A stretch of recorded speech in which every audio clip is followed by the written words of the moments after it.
All right, welcome back to Conscious Construction, the Conscious Enneagram podcast. I'm Abby Robbins. I'm Kimberly Culbertson. And today we are kicking off a season on relationships, which is my favorite Enneagram topic. Yes. I think we all start the Enneagram with typology, and a lot of people kind of end there. Yeah. And so it can be a very myopic study of, I want to learn about myself.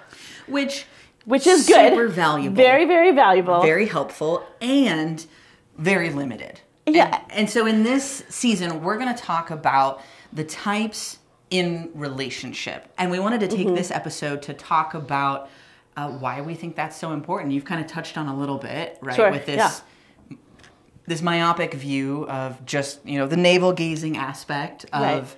Which has its Enneagram place, work. but you bear the fruit of that work on your own typology in the context of community and relationship. Yes, you also bear the fruit of not doing that work. Yeah, you on do. yourself. Yes, you do. Oh, So, good times. This episode for me, I really wanted to be more about kind of sharing a little bit of our own story when it comes to using the Enneagram in relationships, because I think it's important to know that the people you're learning from have actually put it to work and have actually used it. Oh, sure. Yeah. And the Enneagram has been a huge a helpful tool in my marriage, in your marriage, in our friendship, in other relationships that we've had and still have. Right? But so that's why I think it's important. And some we needed to not have anymore. And some relationships we no longer have for good reason. For good reason. For good reason. So Kim, would you mind kind of kicking us off with a little bit about how the Enneagram has helped you kind of in your current primary relationship? Sure. Well, I've been married 22 years, plus a few months. And for about the first 10 years of that, we did not use the Enneagram. Okay. Which is, still great. But we had some cyclical things, which we all do, of course, whether or not you use the Enneagram. It's just the Enneagram gives you consciousness and language around it. Yeah, yeah. But we're both sevens. So whenever we tell people we're two Enneagram sevens, people's eyes go like big and they're like, how does that work? Yeah. And I always tell them it's really fun until it's not. Yeah. Because that makes sense. Yeah. If you know the seven typology, you're like, yep. That is the case. Yeah. And so we are pretty easygoing, like happy people. Mm-hmm. And when I would get really stressed, the seven moves to one, and I would get very hypercritical. Mm-hmm. And Ben, in those moments, would ask me, why are you being crazy right now? Regardless of Enneagram type, is a bad call. Sorry, Ben. We'll never, ever de-escalate a situation. But it is especially, because of some of my family of origin things, being called crazy is like a bomb you can throw. Yeah. And so when we got into using the Enneagram, we start to understand, seven moves to one in stress, and this is something that happens usually for me when I'm feeling trapped. And so Ben started exchanging that question for, is something making you feel trapped right now? Yeah. And that doesn't make me defensive, that makes me curious. And something about the seven is that we often are not living in our present, we're living in the future. So we're in anticipation and excitement, but also anxiety. Yeah. And so I often didn't realize that I was feeling trapped. Yeah. So that moment when he asked that question would make me pause and take a step back and self-observe. Mm-hmm. And then I could say, actually, I think it's this. And now we're talking about the actual thing and not whatever thing I was picking at. Yeah. Telling him that it had to be perfect and it was done wrong and, whatever the case was. And that, just by itself, if that was the only thing Enneagram did for our marriage, it was like a huge win. Yeah. But it also, we're two sevens in a marriage, and there's some perception holes that we are going to fall into. Some things you're going to miss. For example, there's often in a marriage someone who's like the spender and someone who's the saver. And they'll be like, whoa, do we have that in the budget? And Ben and I, neither of us is that person. Yeah. So either one of us can help the other rationalize like whatever fun thing we want to do. Exactly. We always want to do the fun thing.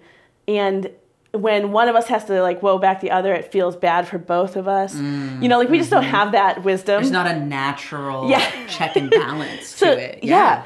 So it really gave us language around these are things that we are going to naturally as a couple fall into. And therefore, it's made our life decision making process better just by becoming aware of that. Yeah. You know, I think you touched on some really like powerful things that the Enneagram offers. Like one is just this like awareness of your own blind spots, right? Like that's huge. But then there's also this piece of like, it gives you language to talk about what's really happening underneath what's happening. Right. Right. Like there are so many things in our lives that are kind of going on and we think they're about these like little myopic thing, you know, like the dishwasher or how the laundry gets folded. Seriously, or, you know, these day-to-day things that you're always running into. But the Enneagram helps us to see what's going on beneath that. Yes. Because if we're fighting about the dishwasher, it's probably not about the dishwasher. Not usually. Not sometimes. Although I would argue there is a correct way. Just for, even when I'm relaxed, I think there's a correct way to load the dishwasher. I don't want you to look at my dishwasher. I'll just say that. Fair enough. It's just whether I'm going to be an asshole about it. That's the real question. That's the real question. Okay. And I think, aside from just giving us language to talk about that, it also gives us language that's neutral. Because when we're in a fight and we're frustrated with someone, we usually resort to us versus them, good versus bad. So it's like, why are you being such an asshole? Well, that's never going to get you anywhere useful. Yeah. But if you're able to use language that's neutral, like, what do you feel like is stressing you? Like, or, you know, like whatever the question might be for the type that works in your relationship, you can talk about typology. Yeah. And there are no good types and bad types in the Enneagram. Yeah. Every type is good and every type is terrible. And it's just how are we good and how are we terrible? Yeah. And so it gives us a language where we don't have to go like, I'm right, you're wrong. But instead, like, I'm seeing this differently. Help me understand the way that you are seeing it. Help me understand what is making you feel reactive. Those are much better places to start from. Yeah, absolutely. Now, my marriage, we are both the same type. Your marriage is a bit different than that. It is quite possibly the most different. We have I am an 8 and my wife is a 4, and so we are two of maybe the most different types around the Enneagram. We from an Enneagram perspective, as far as like how we see the world, how we react and relate to things, we have very little in common. The one piece we do have in common is our conflict resolution style. We are both emotional realness, which means... There's a lot of intensity in your household. Yes. To put it nicely, there's a lot of intensity in our household.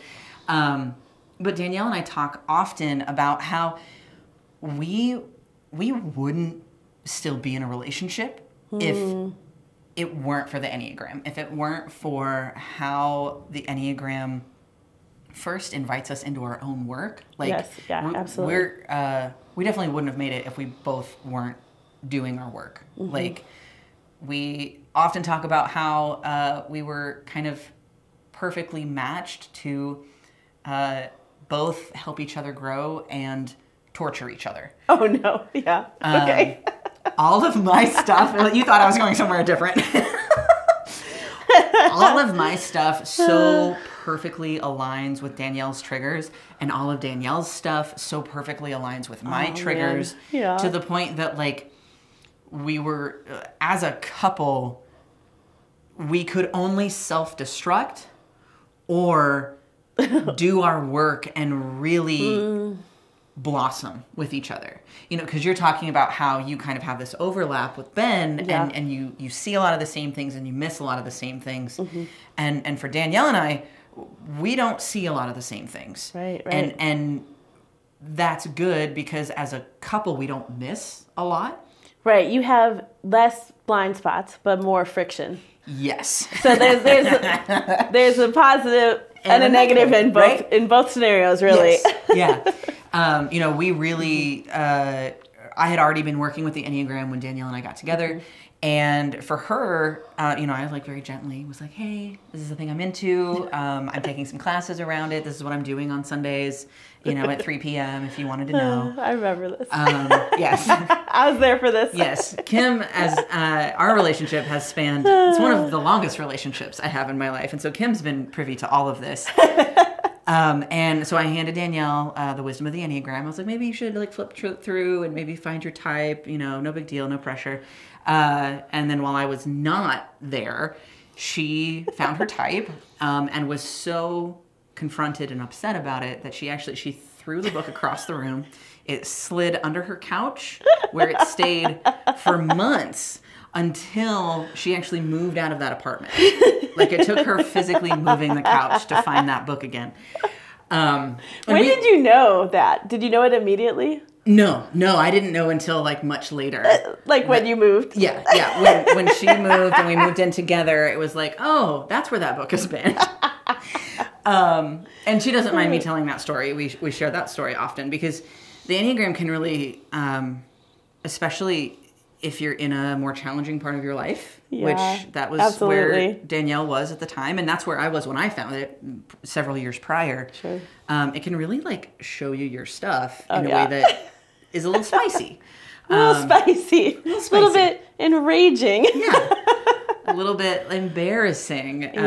Humiliating even. And so she didn't engage with it right off the bat, but then as we continued our relationship, she found some more space and some more capacity to dive into it. And then we were both doing our work.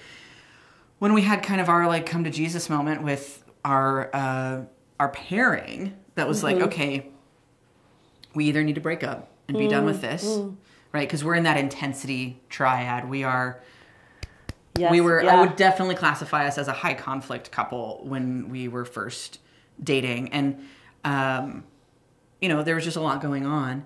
So we were like, okay, either we have to break up or we need to fix this. Let's go to therapy and to do that. And so cheers for therapy. Yes, for therapy. So we went to therapy, and truly we spent the majority of our therapy sessions just talking Enneagram to each other. Yeah. Right? We had developed this really useful, powerful language for what was going on that depersonalized things and allowed us a lot of space.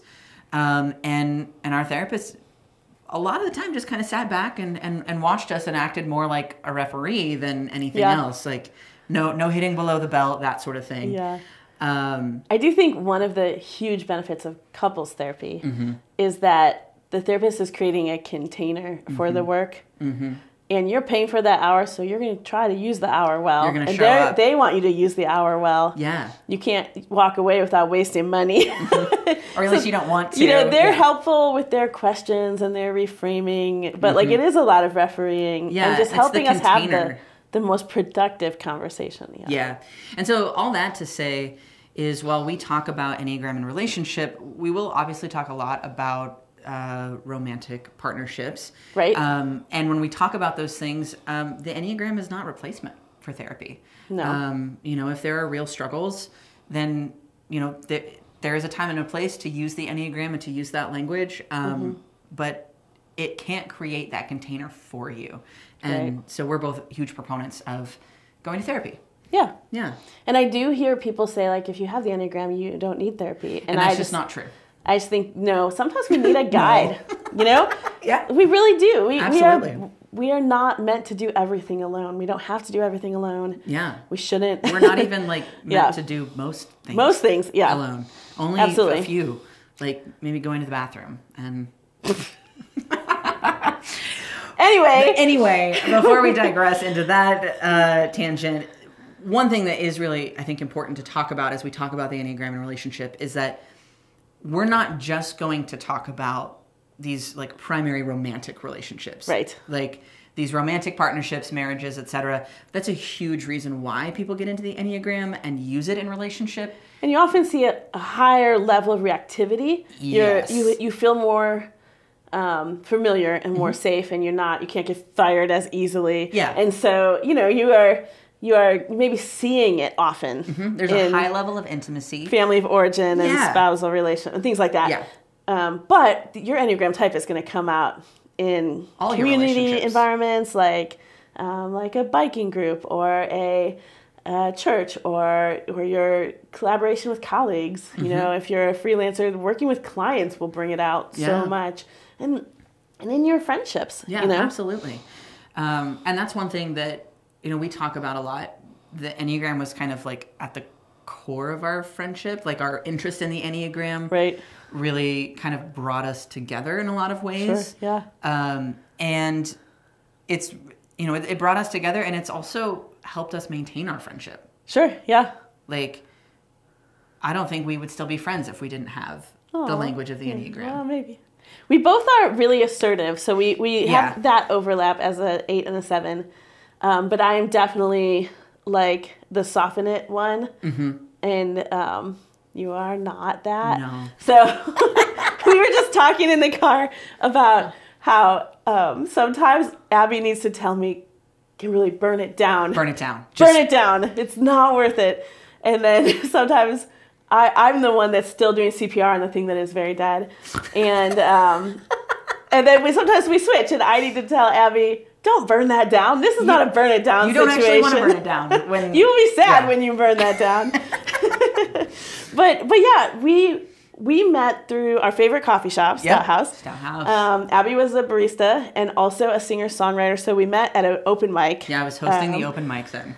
And then we figured out we both liked Enneagram, and we were both at a place where Enneagram was becoming a bigger part of our career path. Yeah. And so we've just kind of done that in parallel. Yeah. In different directions. You went into yoga therapy and have like more of a individual coaching focus with that yoga therapy. In the inner work kind of things. And then what I do is team dynamics and leadership and like mostly corporate environments. And so I do it a little bit differently, but we often have ways that we get to collaborate, including this podcast. Yeah. And we've, over 8 years, built a lot of trust. So we can both say, can I put on my coach hat right now? And then we both are like, fine. And then, sometimes Abby will just say a thing, and I'll be like, God damn it. Fuck you. And then we're just both laughing because we know. But it's been a lot of how we've built trust. Yeah. And I think one of the things that's really interesting, and I think you and I both know this in our friendship, and we know it in other relationships too, is that the Enneagram in a relationship is so powerful because often the other person can see your stuff so much better than you can. True. And if you have this language, it makes that seeing, both like seeing the other person and being seen by someone else, it makes it so much more tolerable. Yes. Because there are times, especially when our stuff is really up and playing out in ways that maybe we don't like a whole lot, it can feel really, it can feel almost violating to have someone really see you and call you out because it's so easy to take it personally. Right. Right. And it doesn't matter if it's your marriage or your partnership or your friend or a boss or any relationship that you might have. Yeah. The Enneagram allows you to take in that information differently. Right? It doesn't go like straight to the heartstrings where I'm like, oh, you really hurt my feelings and I'm going to take this personally. It kind of allows you to file it into the right like file cabinet in your system of like, oh, you're telling me, even if the person doesn't use Enneagram language, if you know it for yourself and you get that feedback, you're like, oh, you're telling me that you're seeing my type play out. Right. Yeah. And that is so much easier to work with than you're telling me I'm not good enough, or you're telling me that I'm not being helpful, or you're telling me that I'm not strong, or that you hate me, or whatever it is. I'm gonna get fired. Yeah. Yeah, right. Like whatever our type decides to twist it into. So it gives a lot of space. And I think that you and I have used that really, really well together. Yeah. And I think the more that you and the people that you are in close relationship with have this tool, which you don't always, especially in bigger communities. Yeah. But when you have it, then you can talk about the hard parts of your type, knowing that everybody understands there are good parts of our type too. And that consciousness of our typology makes us a little more receptive to negative feedback because we already kind of know. Yeah. Because we've done a little bit of work. Yeah. So we can go like, oh, yeah, you know. Yeah, and already knowing takes so much sting out of it. Yes. Yeah, and that's so important. And instead of going like, everybody's wonderful and I'm terrible, we know from the system everybody's terrible and everybody's wonderful. Exactly. Yeah. So what we're going to talk about in this upcoming season is we're going to do kind of a deep dive in each one of the types, exploring what they do really well in relationship, where they struggle in relationship, what their work is to do, like, and how to do that work for them, like what, you know, what's the ABC here. And then for those of us who aren't that type, how we can support them in doing that work. Yeah, and there is a caveat in this. Yes. The first podcast that I recorded with you, we titled it The Wonderful, Dangerous Enneagram. And one of the things we talked about was when I won't use the Enneagram in corporate spaces, because it can be weaponized. And one of the first things that people tend to do with the Enneagram is they don't want to do their own work. They want to think about everybody they know and type them and then go like, you need to work on this. You should do this, this, and this. Yeah. One, that never works. It's unhelpful. The fruit of that is bad. Always. But two, that's not what the Enneagram is for. The Enneagram is not a tool for judgment. Yeah. The Enneagram is a tool for empathy and understanding and being able to translate across types so that we can really value each other even in our hard moments, right? And so when we're in this section, we're talking about how we can support the person in their work, not how we can like hack a person to manipulate them. Yeah. And so when you're listening to the other types as we go around the circle and we're talking about the work that other types need to do, the ones that are not your type, feel free to skip over that, because the worst thing that you could do is watch that section of the episode and then go to the person in your life that's that type and be like, you need to do X, Y, and Z because Kim and Abby said so. Abby and Kimberly said, you have to do this. Like, they're like, what? And that's really just the antithesis of what we're trying to do, but also what good Enneagram work is. And so, you know, encouraging you to really listen to how we support the other types. And really, even before that, really grab hold of your own work in this. So, you know, we're going to go through all the types. It might be a little bit till your type comes up. But, you know, that's really what to hold on to is how to do your own work. Yeah. And if you don't skip that section, then the lens to listen to it in is an empathetic lens of when we're talking about like what's the hard work for a 7. What you're hearing is what I have to work really hard at. And that can help you understand like, oh, this takes some real effort. So you can cheerlead that work when you see it. Yeah. So you're not trying to say like, now you need to do your work, but you can say like, wow, Kimberly, that was some strong work from you. Like, I'm impressed that you were able to do that in that situation, you know, and you can become a cheerleader and have understanding of that person that you're in connection that with. whatever that may be, if you see that happening in that person, knowing how much energy and effort and capacity had to go into their ability to make that step, to do something that is outside of their kind of natural tendencies. And you know how important that is and you know how difficult that is because you've been doing your own work. Yeah. And that's really the thing is like you can't really have empathy or understanding or real compassion for someone who's stepping into their work and stepping out of their comfort zone and really pushing themselves unless you are doing it too. You know, I say compassion. The Enneagram's great at developing understanding. You can understand someone better. Yeah. But you don't develop compassion until you start to work on it on yourself. And that's where you start to feel like, oh, this is so hard for me. I can only imagine how hard X, Y, and Z is for you. Right. Because the things that come easy to you will be the things that are hard for some other type. Yeah. And vice versa. So sometimes you are viewing a person through the lens of, I don't know why they can't do that. It's not that hard to do this, but it might be hard for them. And what's hard for you might, you know, and so that's where that compassion is really growing. Yeah. Yeah. So we're going to go through the types. We're also going to dive into some other kind of key pieces of the system that are helpful in kind of working with relationships. We'll talk about the harmony groups. We'll talk about the stances in relationship. And we will dive into, we'll have a whole episode on the subtypes in relationship, because people always want to know about subtypes. And in my opinion, the best work you can do on subtypes is in relationship. And that is where 90% of relational conflicts come in, is through the subtype. So that'll be a fun episode to dive into. So stay tuned for that. Yeah. We're excited about this. Yes, very. So don't forget to like this video, subscribe, drop a comment down below and let us know what you're interested in learning about when it comes to the Enneagram and relationship. Ask us questions. Tell us about your relationships and how the Enneagram has helped.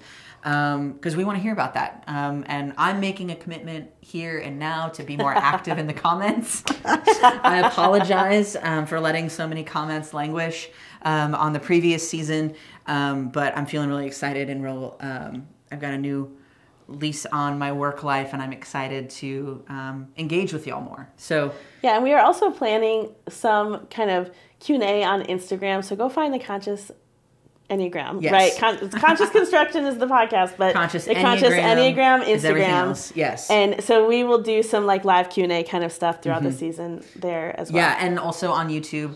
And at the end of this season, we're going to be hosting 2 different workshops kind of based around the Enneagram and relationship. Yes. One here in Austin and one online for those of you who are not in the Austin area. So be sure to click subscribe, get all the info, follow all the information at consciousenneagram.com. You can sign up for the email list there as well. And that's where you can also get in contact with me personally if you're interested in doing any individual Enneagram coaching work and yoga therapy. I also do couples coaching with the Enneagram. And Kim, where can we find your work? Yeah, you can find us at kimberlyandcoach.com. And what we do is leadership team dynamics, corporate retreats, things like that, speaking. So if you're looking for help with the Enneagram inside of your group or community or workplace, that's where we do most of our work. And so again, that's kimberlyandcoach.com. Awesome. All the links are down in the description below. Thank you so much for watching. We're excited to kick off this season, and we'll see you in the next one. Cheers.